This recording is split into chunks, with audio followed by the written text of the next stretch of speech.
Well, this is a 1940s flyoplane used in the circuses and the carnivals. And two people could ride on these planes. They'd get in the cockpit here. There's a safety bar and of course the safety screens and everything, so they're pretty safe in there. Now, we set it up so all they can do is tilt just a little ways, like that, and then they can flap the wings. But originally at the circus and the carnivals, it had more liability insurance than we do, or before people started suing one another, we set up so they stay down and the mobility is limited, so for safety reasons.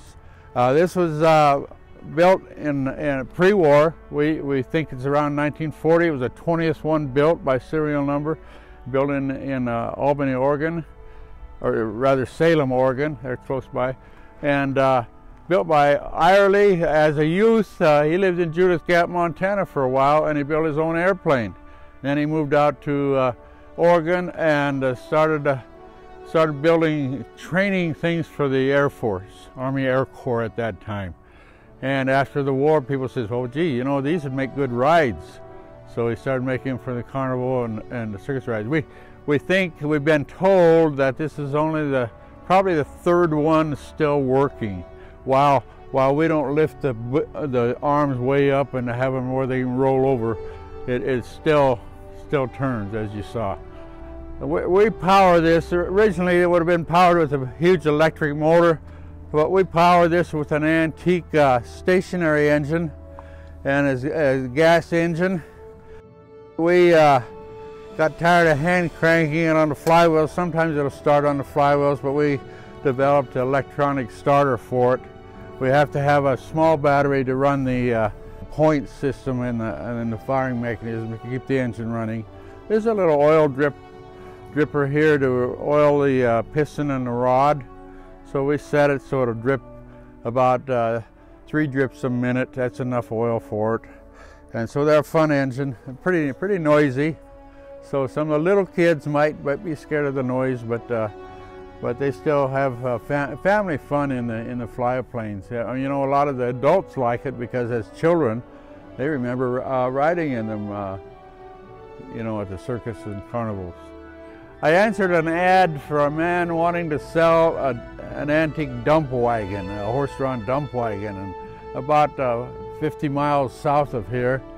And he said he'd be there the morning I was coming down towards Missoula. And I showed up, he was gone. I found out later he'd taken a plane out that morning for the Philippines.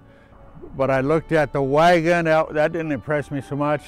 But I saw this wasn't all set up. None of the airplanes were on there, but I saw those airplanes, I fell in love with it. And it took me about 3-4 months to finally make contact with him and make a deal on it. And we had to take these arms, most of the arms were on it. We had to hire a logger that had a self-loading logging truck and a boom that he could snatch them. And he was very good at it. He could have probably picked up an egg off the ground without breaking it, but he was very good at handling these beams. So, and then he followed us down here and we set it up here at the museum yard. So I don't know why or how he got a hold of it. It was hard to talk to him way down in the Philippines, but he was going to set it up for his grandkids. But it wouldn't have been very practical just in a private setting. But it's a fun thing, a very rare thing, and it's neat to have it here at the Miracle of America Museum in Polson, Montana.